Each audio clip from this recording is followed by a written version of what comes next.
I gotta say, when I think of invasions, the first thing that comes to mind is probably close to what comes to yours. Zombies, aliens, but not really Godzilla. So needless to say, I was pretty intrigued when I was recommended The Invasion of Godzilla.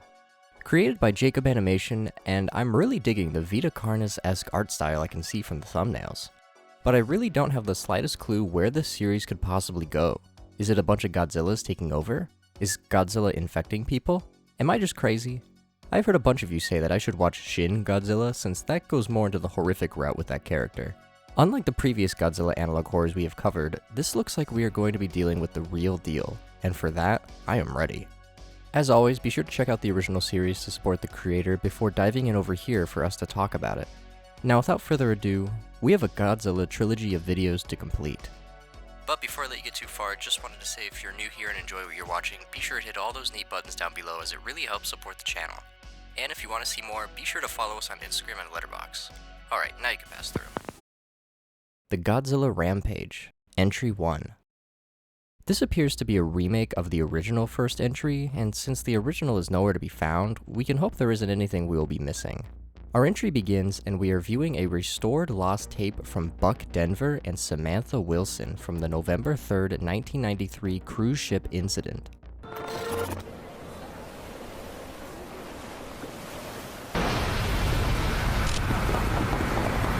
Now that was a very climactic start to say the least. Godzilla flies out of the water, and for another brief frame, we get these symbols. Don't even ask me what these could mean. After all that, we are introduced to Monster Discovery, which is basically self-explanatory, but I'll let them tell it anyways. We are an organization that searches for and researches unique creatures around the world, even monsters. Usual Monster Discovery stuff until the date October 21st, 1993, about 2 weeks before the cruise ship incident. They would make their biggest discovery yet. They described finding a creature at the bottom of the North Atlantic Ocean. They described finding a creature at the bottom of the North Atlantic Ocean that looks like a dinosaur with spines like leaves that also appear to glow. They said they tried to take pictures of it, but whenever they tried, he would move out of the way. Maybe these guys are the reason he got pissed off and started destroying the ship. They also note seeing a bunch of radioactive waste scattered around that look like they've been chewed through. That concludes our Monster Discovery segment, and we move on to a news report of the cruise ship incident aftermath. They say that out of the 1,142 passengers, only 831 bodies were found. But miraculously, one lady was found at the top of the ship unharmed, but still in shock. Our news report begins to glitch out here and jump ahead a bit, and the residents around Rockaway Beach say that the night of the incident they could hear a loud, strange sounds coming from the sea. We are then played a recording that someone was able to capture of said noise.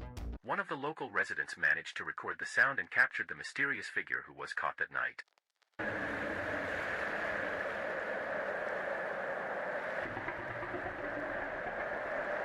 After we view the footage, we are shown something very interesting.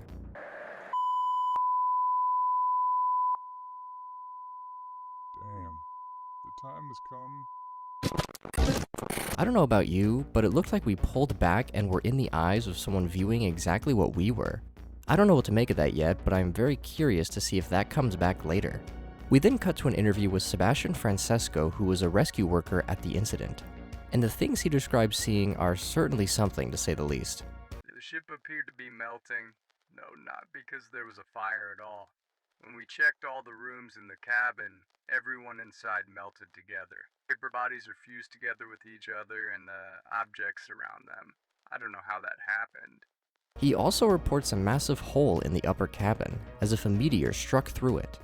We then flash the same symbols as before as the footage glitches out. After that ends, he describes seeing these large scratches as if made by a lion.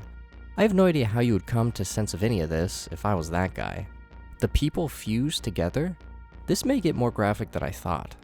We then cut to an interview with Ashley Parker. She was the sole surviving lady at the top of the boat. She describes being by herself after her friends went out to dinner, and that before the incident, she heard everyone cheering names. She gets cut off momentarily, but also doesn't really give us much info on what they were cheering. But not long after, the ship was hit with something. and the rest was chaos. Interestingly enough, she is able to fill us in on what could have caused that hole. There was something big passing by my window. I remember there was a big white laser that seemed to hit the ship. It certainly sounds like Godzilla used his atomic breath to destroy the ship for some reason. When Ashley describes the atmosphere in the room becoming hot, we get yet another brief flash of these symbols. Once again, right when her interview is about to end, we cut back to that same frame of us watching the TV. After that whole segment ends, we are met with quite the really cool Godzilla scene.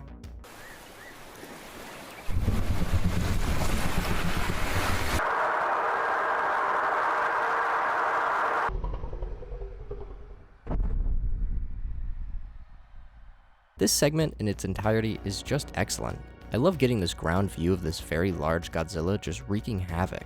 We cut to a news report that tells us he's already rampaged through Brooklyn, and Manhattan is his next target. We see as the military tries to intervene by firing its missiles, but as we all know, those don't do very much. In a move I've never seen before, he shoots his spikes out to take down the jets flying near him, and they immediately regenerate. This variation of Godzilla is going to be quite formidable. Back to the news report, we learn that Godzilla was brought down very briefly, but got back up and managed to wreck house, and has now eaten 7 nuclear reactors around the city, and is headed back for New York. And this next scene, I believe, has set us up for the rest of the series. Godzilla glows extremely bright, and the people surrounding start coughing, and man, Godzilla has quite the arsenal.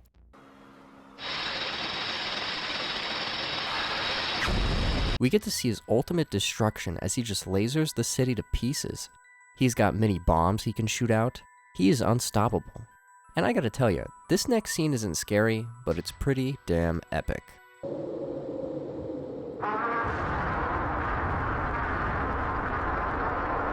We cut down to ground level where it looks like someone is filming him from a distance, before we get this very interesting scene.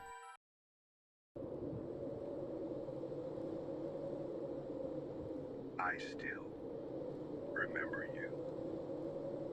Now either someone behind the camera was speaking, or Godzilla was speaking. I'm not too sure which yet, but we immediately cut to a news report to let us know that Godzilla has finally gone back into the ocean, but not without leaving a huge path of destruction in his way. We end this entry off with a little segment from Monster Discovery as they continue to research Godzilla. They suggest that Godzilla has gone to land to consume all nuclear reactors. The humans are just kind of in his way. The series also seems to be going the route where Godzilla was the result of some radioactive waste either being thrown in the ocean for years on end or from the atomic bombs. But in order for him to keep developing, he needs more radiation. This would not result in anything good, as this would only make Godzilla even bigger and stronger if he continues to consume more reactors.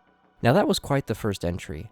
I know it's a remake, so I'm not sure what wasn't in the original, but that city destruction sequence was really well made. It was super impressive to see all the art styles blend together to form this whole scene. And the design for Godzilla and his beam is just great to see. My guess is that this Godzilla is able to emit this radiation around him that kills or mutates the life around him, hence the people being fused together in the ship. Post-attack, Entry 2. We're back with Monster Discovery, and it's been a month since the initial attack. It's said that at the end, dozens of nuclear reactors have been eaten by Godzilla. He's been on the hunt. As guessed, his beam alone sent tens of thousands of people to the hospital, and many died due to the radiation. Godzilla may have returned to the ocean, but they are positive he's going to return. Our Monster Discovery segment ends, and we are brought to what is labeled Connor Kingston's log. Is Connor Kingston the guy who was watching the TV in the last entry? He actually is more than likely the guy who was filming Godzilla as he stood amongst the rubble. An interesting thing he states is that when Godzilla went back into the ocean, he was without his skin. He says everyone who saw the creature doesn't have much time left, not only because of radiation exposure, but to suffer the next threat. Something like it. I wonder if Godzilla will ever return to the city in this series, or if the after effects of his appearance are so deadly that the city won't know what hit it. Godzilla Virus, Entry 3.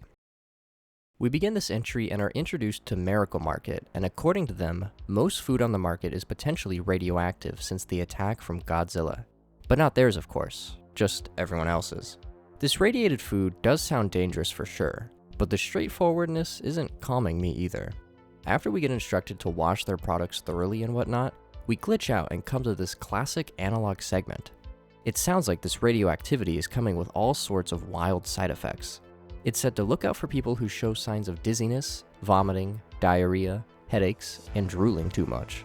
We are then so pleasantly provided with images to display what these symptoms look like as well.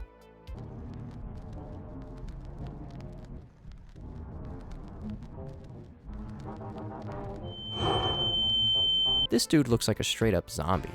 We are then introduced to aggressors, which sounds like people becoming crazy and aggressive due to this radiation. It's said to lock the person in a room if they begin to behave this way, and that if you feel your own sanity slipping, to lock yourself up too.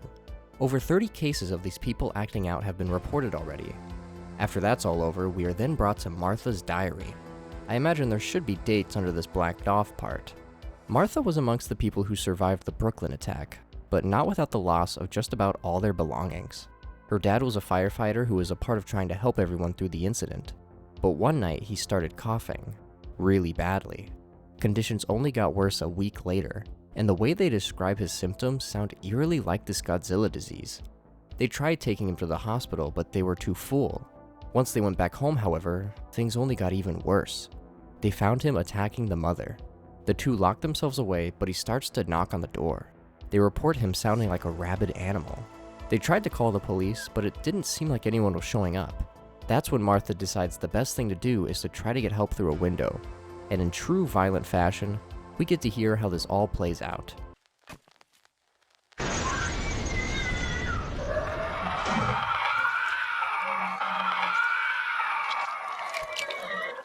So this radiation is turning people into these rabid creatures of some sort.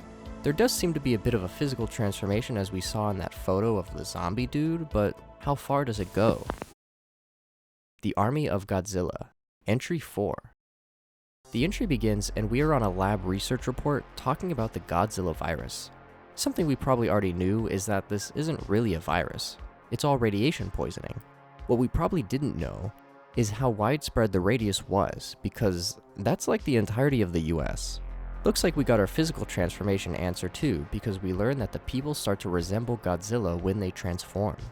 Even consuming radiated food and drinks can cause you to mutate. Before we go any further, we briefly flash onto what looks like an article talking about Godzilla being spotted on a German beach. The German government is on alert after receiving reports of mysterious noises in the sea and the death of fish on the beach, which has led to the assumption that Godzilla is around the German coast. Several residents around the coast decided to leave nearby because they were afraid of Godzilla's attack, which had previously brutally attacked America. Our narrator goes on to describe that this isn't ordinary nuclear radiation, it's much worse.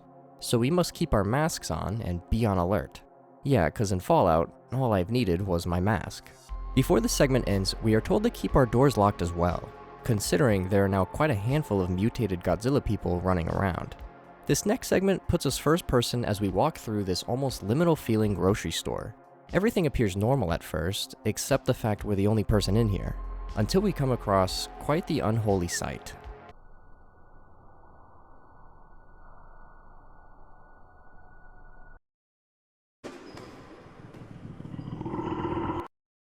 Is the meat turning into Godzilla? Or is that just a late-stage mutation? I guess running in the opposite direction is all I should be thinking about. We're then introduced to National Virology Research, which will walk us through the stages of this quote-unquote virus. Stage 1 is headaches, nausea, vomiting, and body hurts. I feel like I live in Stage 1. Stage 2 is losing consciousness, itchiness, red eyes, bruises, and a small lump on the back.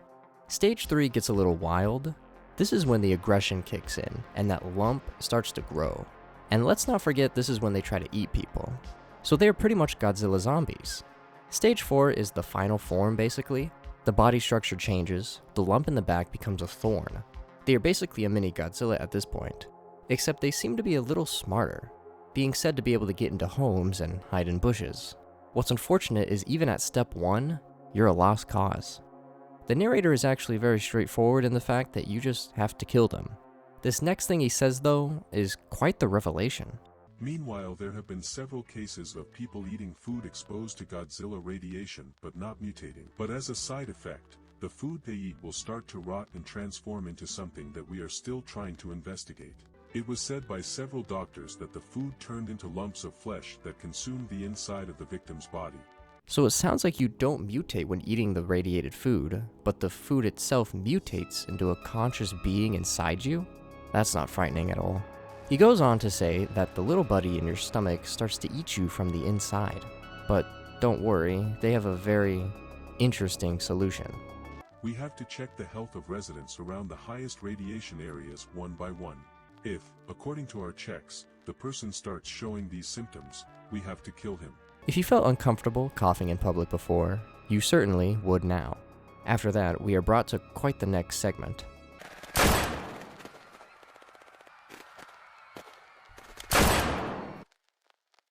At first glance, I thought we were mowing down civilians, but I think they were firing at something else.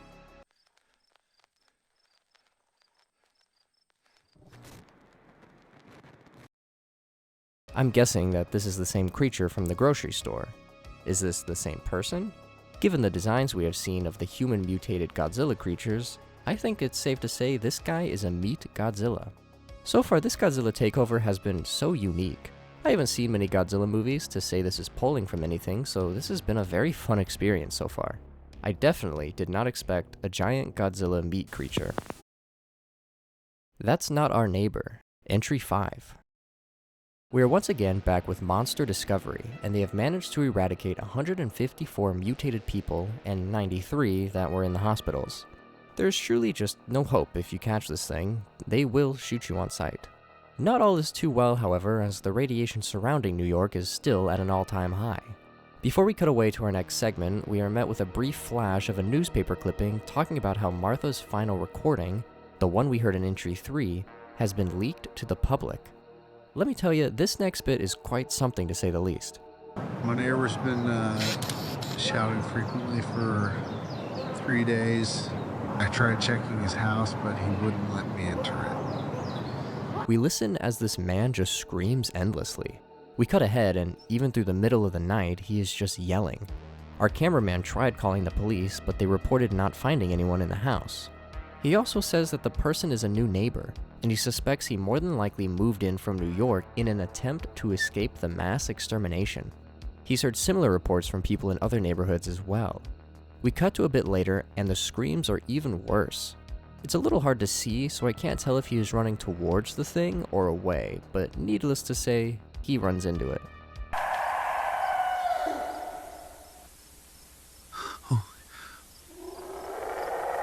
Oh my... Hopefully he is now running away as we see him go up his stairs and shut himself in the closet. He tries to call for help, but no one seems to answer, and as we can hear, this doesn't fare too well for him.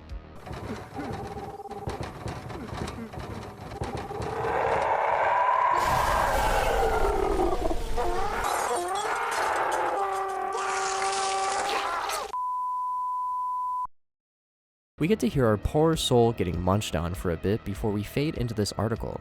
Looks like our mutations have reached Minnesota. The massacre that took place took 29 lives. The last article clipping we read probably gives us a horrifying idea as to where the series is headed. 21 zoos in America have closed. It is rumored by some people that something is hidden in the zoo.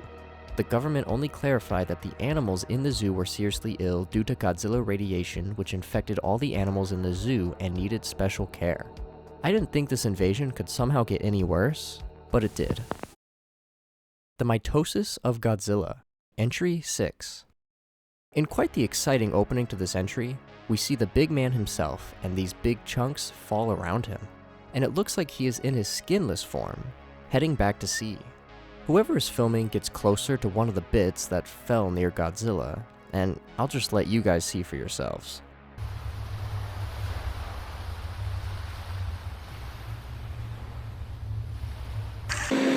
Perhaps it wasn't a meat Godzilla, but a piece of Godzilla that he left behind that became a mini Godzilla. That would not be a very helpful development. But as previously predicted, we need to get to the bottom of this zoo crisis. We take a look at research done by Monster Discovery so that we learn more about these mutated animals. After research is done, however, the mutated animals will have to be taken care of. Out of 21 tapes, we begin to view tape 8. It looks like just a compilation of animals doing their thing, besides this quick newspaper flash that gives us some interesting info. 911 centers have been hacked several times. A lot of this is hard to make out, so I'll read what I can. The police also provided information saying that this was all due to a hacking, so that thousands of citizens who called 911 did not go to 911. Since January, the 911 center has reportedly been hacked several times by unknown something. The police tried to stop the hacker, but it was very difficult, so many calls from residents asking for help went unanswered. Considering a situation like this, so many people need the police for these mutated people. Dozens of people have protested about the police's slow performance in protecting people in situations. That explains the certain occurrences of no one answering the phone, but in the last entry it was said that all the officers would report saying the house was empty, so something else has to be going on. Other than that, however, most of the animal footage seems normal to me. Our tape ends and it appears to be labeled as not too dangerous. We then get to see how all the previous tapes have been labeled. Weird that it switched over to not so safe instead of not too dangerous. Anyways, it's on to tape 9, and this one is quite different. We begin glitching out, but are then met with quite the disturbing designs. It's as if mini Godzillas are growing out of the animals. Some of these guys look straight up messed up. I thought this little face was funny at first, until we zoomed out, and I hate it. With the way some of these guys are looking, humanity is screwed. As expected, tape 9 gets labeled as dangerous. We then cut to police dashcam footage, and it's unclear if the cop is listening to the news or his radio, but it's talking about the incident with Martha. As a matter of fact, I bet Martha was also a victim of the 911 hijacking since she didn't get help either. We quickly then cut to this scene that looks very familiar. All the candles lit and spread out makes me think of some cult. This was flashed to us very briefly in the beginning, so I'm very curious to know what they are doing here. Back to the dash cam. Our officer continues listening to the news, but is on pursuit somewhere. He continues on his drive before the dash cam footage gets interrupted.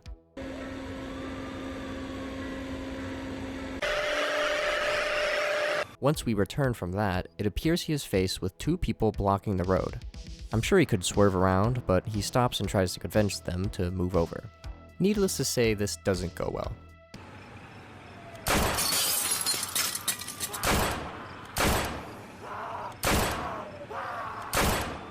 After that nightmare, we are back with Monster Discovery. And boy, have they made some. It turns out the atomic breath Godzilla emitted tore pieces off of his own mouth. Those fragments ended up living on their own. And all that old skin he shedded is also alive and can grow into a full-size Godzilla. Hence, the mitosis of Godzilla. Luckily, these other pieces are not as strong as the main Godzilla, but they are still absolutely frightening. The only way to get rid of these guys are to set them ablaze, or by chemically melting them. We now not only have Godzilla people running around, we have much larger Godzilla clones running around too. We end up cutting back to the aftermath of our attacked officer, and we all know how this is going to end.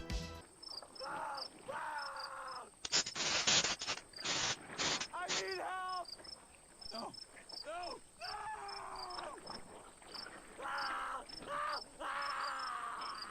To end this entry off, we can see the radius of the radiation start to get bigger, and a bunch of these little markers start to form around everywhere. A new death has been born. Entry 7. I had to be disturbed by this opening, and now you do too.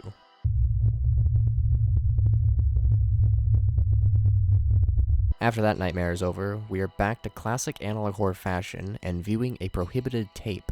The tape begins and we are introduced to Operation Crossroads, which had an unknown creature sighting. You're telling me they knew about this creature since the 40s? For those who don't know, Operation Crossroads were basically some nuclear tests being ran to see how they would affect Navy vessels. During the first test with the Able bomb, there were reports of a separate sound outside of the explosion, to which we get to listen to here.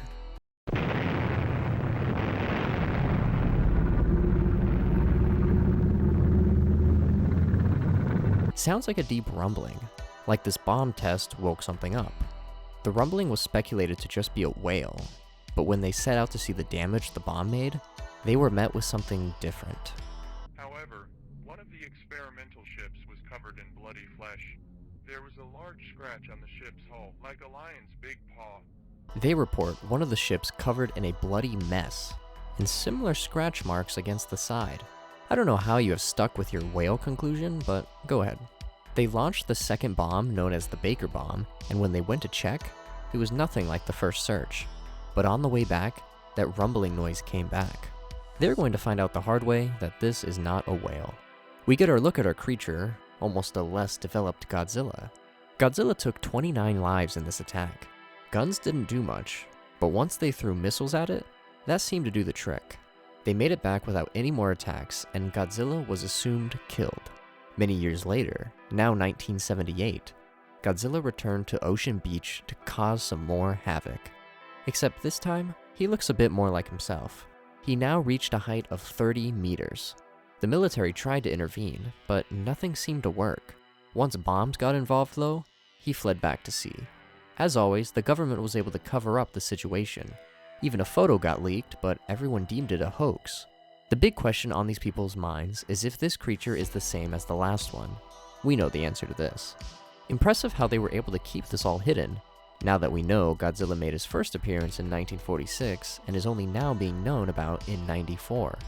However, our prohibited tape ends and we are met with some in-house footage where outside it does not sound very fun.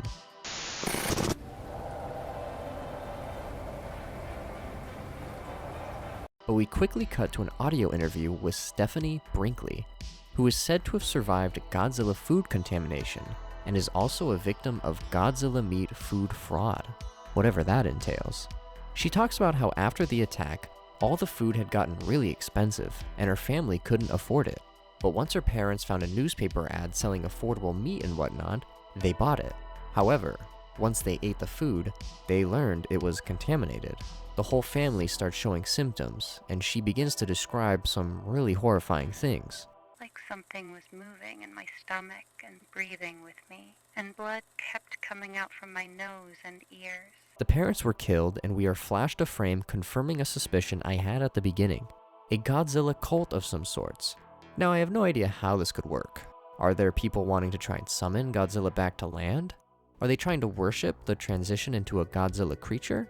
Who's to say, but a Godzilla cult alone sounds pretty nuts. Stephanie seems to be sane and unaffected, but we end up cutting to police body cam footage supposedly searching through her family's house. We see quite the graphic image of this toilet creature, which is pretty funny and disturbing, alongside these other horrific sights littered across the house.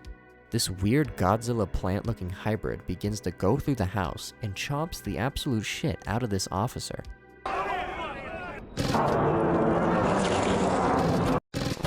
And after it's done, it's on the move. To end this entry, we cut to a news report showing that this Godzilla flesh has been found in Sweden, and it looks like it has been discovered all over the world at this point. We then finally return to our mysterious TV setting, where a man in a suit comes into frame and just says, "It's time to fight back." I am very curious to see how they plan on fighting back, but if nothing gets done, humanity is done for at this point. I can't foresee a way to stop this Godzilla invasion given what it's able to do. Leading theory as well is that this plant Godzilla creature could be Stephanie. How that happened to her? Who's to say? The Shadow from the Past, Entry 8. The entry begins, and it's a news report on the fact that all the food has become too expensive. We also learn the deaths caused by smaller shops selling contaminated food and labeling it as safe and cheap.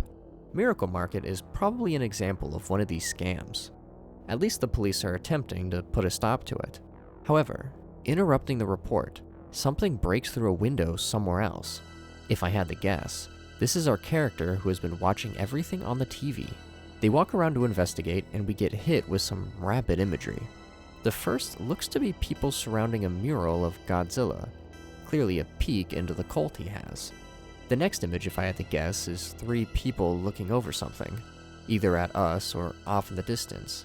But when we come back, it looks like our character found what he was looking for.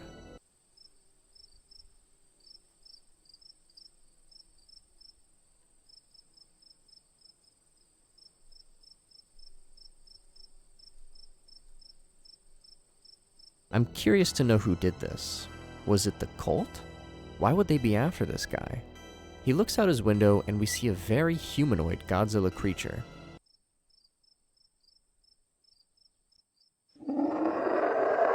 Our character gets chased around the house, and I gotta say, I did not see this outcome coming.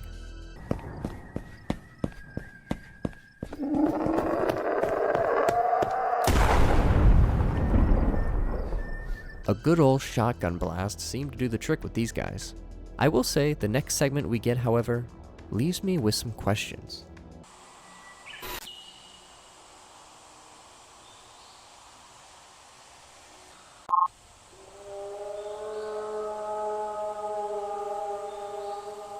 Who's this lady?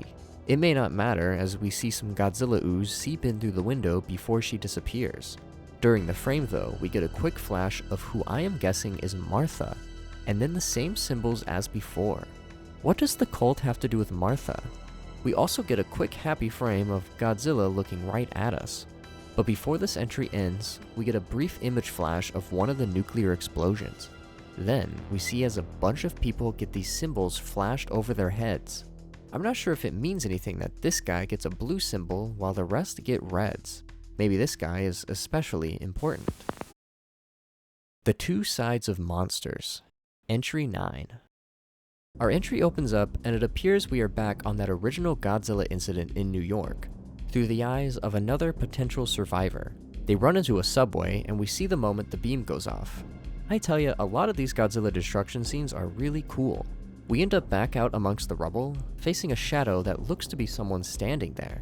But standing behind him, we see the looming shadow of Godzilla. I Still Remember You was what we heard in the first entry. Now is it our cameraman who said it? Or the person he's looking at? And is he referring to Godzilla or the person on the street? Or is Godzilla the one who said it? So many questions. Back to Monster Discovery, we have some more information on the animal effects of the radiation. It basically turns any animal rabid, and they will start eating people and each other. Luckily, we have a team whose job is to go around the zoos to eradicate the infected animals. However, a lot of them have already escaped the zoos and now just roam the streets. Now even birds are a problem. Yet when talking about the birds, we start to get shown some quick images. First is this new symbol we haven't seen before. Yet another photo of Martha, the girl at the edge of the bed, this nightmare, these repeated symbols, and a close-up inside the mouth of one of these Godzilla creatures. There is a lot going on here, and I can't even begin to imagine how all those images are related. But not only are the birds now mutating, the fish are too. We are shown a neat little graphic next that basically tells us this Godzilla invasion has destroyed the entire ecosystem. It looks like it even just started radiating the plants. Turns out it is radiating the plants, and they have started attacking people too. Luckily, most of them can't move, and if they do, they don't go very far. His flesh has also been reported to be able to heal dying victims, and in a very haunting fact, it's thought the person infected is still aware of what is happening. If we thought it was over, it's not. The animals that Godzilla infects can then fuse together to create hybrid animals. We are then shown 3 very frightening examples. This isn't only happening in North America now too, it's happening worldwide.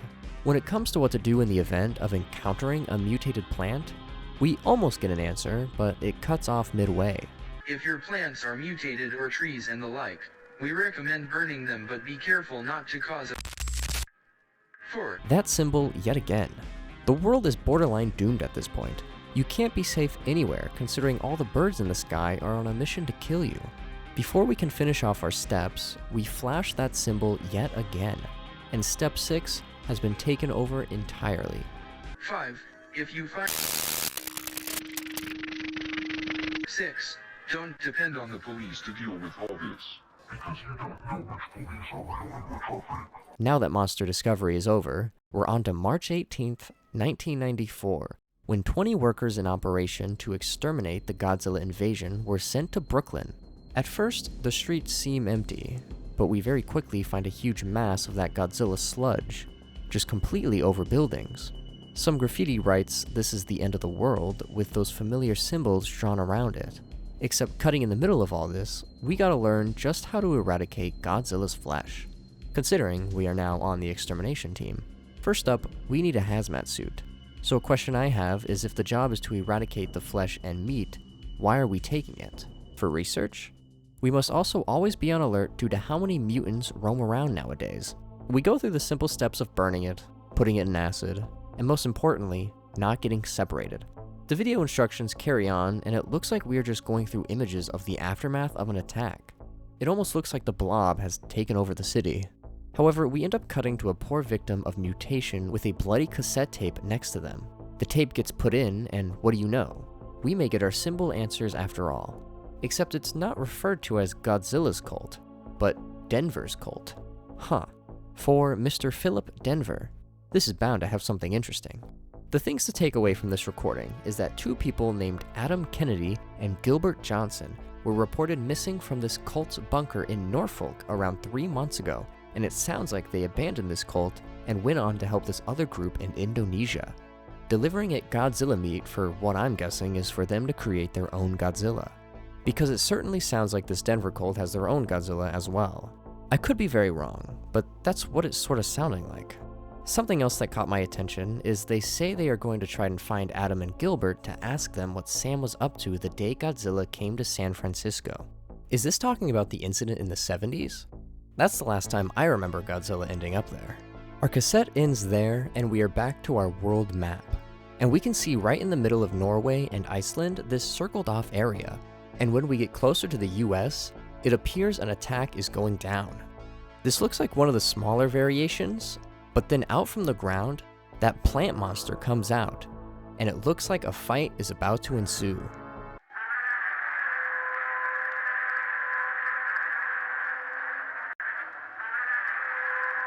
They seem to be evenly matched, but Godzilla is able to get quite the brutal move on it by eating one of its limbs. However, it looks like the acid the plant hybrid was able to shoot out was enough to take him out. And in a shocking turn of events, the plant creature eats the mini Godzilla. The scene we get next has me left with a few questions.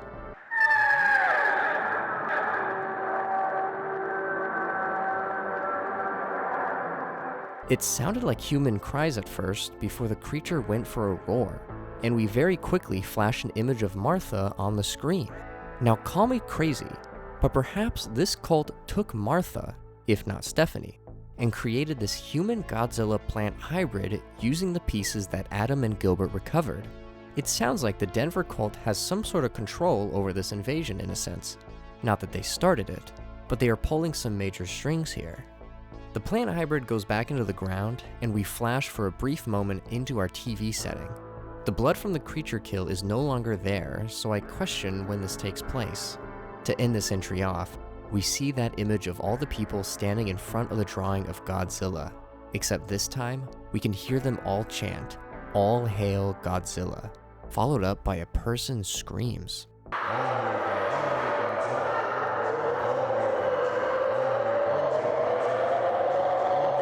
We are then introduced to Connor Kingston, who seemed to be a part of the San Francisco attack, and based on what we hear and see, this series seems to be going in a really exciting direction. Through my father's notes from Operation Crossroad, me and my dad have researched about Godzilla, even though the government and the cult tried to isolate us from the presence of these beasts who owe my family blood.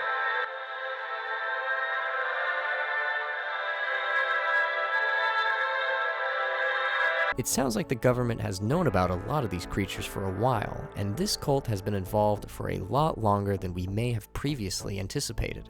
But it's up to our latest entry to see if we get any more answers. Connor Kingston's Files, Entry 10. I've tried to make my voice not dead, but this is a long recording, and it's dead. Our entry begins, and if I had to guess what was happening, I would say this is the extermination team getting a clump of meat ready to eradicate by setting it on fire. But we quickly go back to our TV frame, post-shotgun blast, since we can see all the blood over the screen. We're not here for very long, however, as we end up cutting over to Connor Kingston's logs. And bear with me, folks, this is going to be a lot of exposition. As it turns out, Connor's father, Christopher Kingston, was a former crew member of Operation Crossroads. Two of his buddies were Philip Denver and Samuel Carter. Philip Denver more than likely being the head leader of the Denver cult, and Sam being the guy they were curious about. Since they were going to nuke the area, they had to evacuate the residents from one close island to another one at a safe distance. Except one of the residents started acting crazy, and the dad heard him utter Gojira during his panic. It's then said one of the residents came up and held Philip's hand for a bit, while others went over and held Sam's hand and the hands of 3 other crewmates. The crowd around them grew larger and larger until one of the crewmates fired a round into the air to get everyone to disperse. The 5 crew members were found collapsed in the middle of the crowd, and wouldn't you know, a very familiar symbol was found on all of their arms. For the next 2 days, those crew members were unconscious. Connor's dad, while exploring the island, found himself in a cave with a ton of drawings. It also contained a huge pile of human and animal skeletons. From what his father was able to interpret, Godzilla was a large creature that lived on this island, to which a lot of the residents of that time worshipped him, even going so far as to sacrifice their family members to him. The end of the painting showed Godzilla laying at the bottom of the ocean next to the island. The dad brushes this all off as nonsense and goes about his day. That is, until Philip woke up and went into his room, looking blank and acting unresponsive. All he would talk about was Godzilla. Turns out the last remnants of this Godzilla cult existed here on this island, and Philip and the other crew members were seen by them as the 5 men who would awaken Godzilla to return to land. Seeing as how they dropped the bomb and wake him up, it doesn't seem too far off of a prediction anymore. According to this cult, once Godzilla is back on land, he will destroy everything Satan has built, and only people born out of Godzilla's flesh will remain. It then sounds like Philip himself had a vision where he was a part of this prophecy of some sort to create Godzilla. All the other crew members were then just shouting, "All hail Godzilla," and the night Godzilla came and attacked the ship, those 5 people were still chanting the same thing. This is reminding me all the way back to the cruise ship incident, where that lady reported hearing a bunch of people cheering a name as the ship was going down. They must have been chanting "All hail Godzilla." Once the ship made it back to the US, the 5 crew members chanting mysteriously vanished.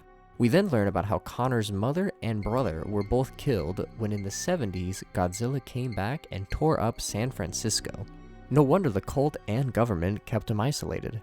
He was a part of the cover-up of this attack. 2 months later, Connor's dad returns to explain to them everything he knows, and from that point on, he was completely obsessed with Godzilla. He goes into the room and says he needs to end his suffering, only to return 4 years later with a box full of documents. His dad never spoke about his time away during those 4 years, but before he went to leave once more, he showed Connor the box of documents before heading out again. 2 days later, the police find his dad dead in the forest. It's unclear yet what could have happened to his father, but Connor discovered that inside the box was the culmination of 4 years of research his dad did on Godzilla. And now it's Connor's turn to investigate. We cut away from his logs and end up with a brief flash of someone who I can only imagine is Connor's dad, before we see security footage for one of our zoos. I would say everything seems normal at first, but a lot of this footage has signs of some very frightening creatures lurking about. They say of all the zoos they visit, destroy mutants and Godzilla meat, and almost all the animals there are perfectly mutated. The government is carrying out a bombing of the entire... Hell, even this turtle has me a little uneasy. After that's over, we listen in on an audio message meant for Sam. According to estimates by researchers there, the 2 monsters will probably hatch in 2 months from now. We must be prepared to take the consequences. The 2 monsters will hatch in 2 months from now? What monsters are they hatching? This could either be the people trying to create something to fight Godzilla, or something to make matters worse. We get to see an image of one of these eggs before cutting back to Connor's logs. We learn that the Denver cult is basically just the new Godzilla cult, I imagine after Philip Denver got involved. According to what this cult believes, Godzilla was the first god to breathe on this planet, and then after that, there were some more. We have Ghidorah, Mothra, Rodan, Kumonga, and basically just the other dinosaurs. This led to centuries of these gods endlessly fighting, until that damn meteor came and took them all out. Except Godzilla, who managed to survive the blast. And now, we are left with the one menace we are facing now. Some cultists do believe, however, that Ghidorah is still out there somewhere. Something a little wilder they believe in is that the blast blew pieces off of Godzilla, which then became humans and animals that descended on to the present day. And of course, only people created by this flesh are able to join them. In fact, people who were not from Godzilla's flesh are the demons who want to one day kill Godzilla. And as we learned previously, 5 men will come and be the ones to bring Godzilla back and bring the world back to his teachings. And they include Philip Denver, Samuel Carter, and the other 3 members. The cult tried to immediately get in contact with these 5 men to basically make them the leaders of the new world. And now I could be wrong, but it sounds like each cult member sent their child to the cruise ship so that they would be a part of this sacrifice to bring out Godzilla. And in another shocking revelation, Monster Discovery was once part of this cult. It wasn't for looking out for rare animals, but to only seek out Godzilla. Connor also makes it sound like Monster Discovery bombed the area they located Godzilla at, so that when the ship went through, he would destroy it. Sam seems to have second thoughts sacrificing his children on the cruise ship, but it definitely sounds like a too little too late situation, as it sounds like they died anyways. We're also flashed that one image we got briefly before where it's the 3 people and they look like they're looking out at something. Maybe that's his kids. However, after they died, he started to slowly distance himself from the cult. My initial theory seems to be on a good path so far. As it said, Sam went on and became a part of a different cult with opposing beliefs. This time, Godzilla is the demon and wants to destroy everything that breathes on Earth. So as of this moment, Sam has been continually reaching out to Connor to get his help for this operation he has been planning up. It's described as a very dangerous operation, and after hearing what it is, yeah, it's pretty dangerous. The operation I mentioned was very dangerous. It could kill many more people. Sam's idea to kill Godzilla is to recreate Mothra and Rodan to evolve and kill Godzilla. There are certainly a ton of risks with this idea. A, it could not even work considering they are using Godzilla pieces to try and create these alternate creatures. And also you have to hope it has the strength to take one of the actual Godzillas on. But why does Sam need Connor to do this? Well, Connor's dad and a buddy of his spent that time missing for 4 years building the Oxygen Destroyer, said to release a chemical compound that rapidly disintegrates oxygen atoms in the water, which would hopefully do the trick in taking out Godzilla. However, if you've seen the movies, you know where this will probably go. But nonetheless, we should hear out this operation. Mothra and Rodan are in charge of locating Godzilla while they develop, but Sam isn't sure they will stand a chance against Godzilla. If they do manage to take him out, their victory won't be celebrated for very long as they are going to get bombed right after. But if the 2 can't take out Godzilla, then it's up to the Oxygen Destroyer. Connor is still not too trusting of Sam, and he explains to us the true origin of Godzilla. He describes him as an ancient reptilian dinosaur, only the size of a T-Rex. All his monster buddies were just prehistoric animals. Whenever their remains were found, they were immediately hidden. This is said not to be due to the fossils, but because of something related to Antarctica, whatever that means. Godzilla was able to keep himself alive under the water for billions of years until Operation Crossroads came and pissed him off. That's when the radiation started to mutate Godzilla, and the mutation continued to evolve. Only then, for now, these cultists to wake him back up to bring on more carnage. And that's the end of his logs. And what we see next is certainly something. この謎の物体が攻撃する可能性があるため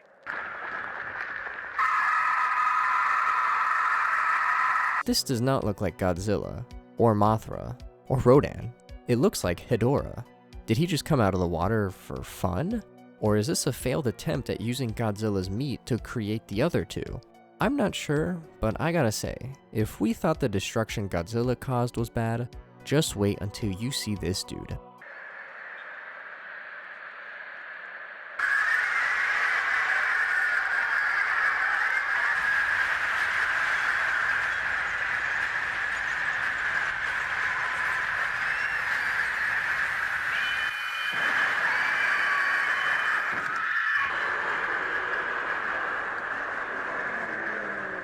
Him sprouting his wings is leading me further into believing this was like a failed Mothra attempt.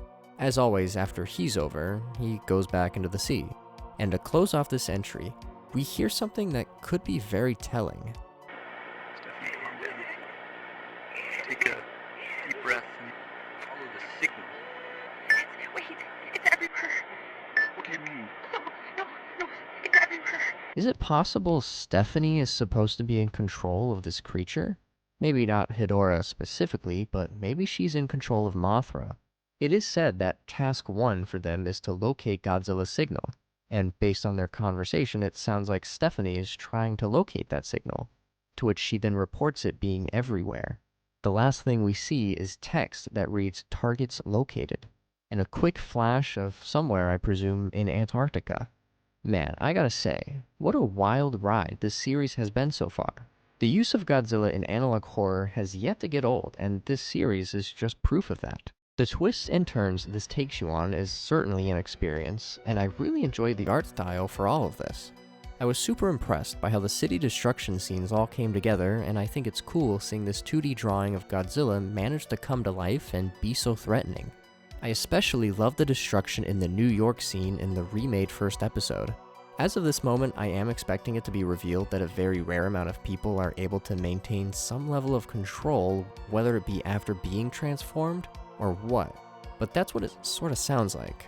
I definitely need to check out Shin Godzilla because that one I hear is arguably the most disturbing variation, and so I wouldn't be surprised to see a ton of inspiration taken from that movie.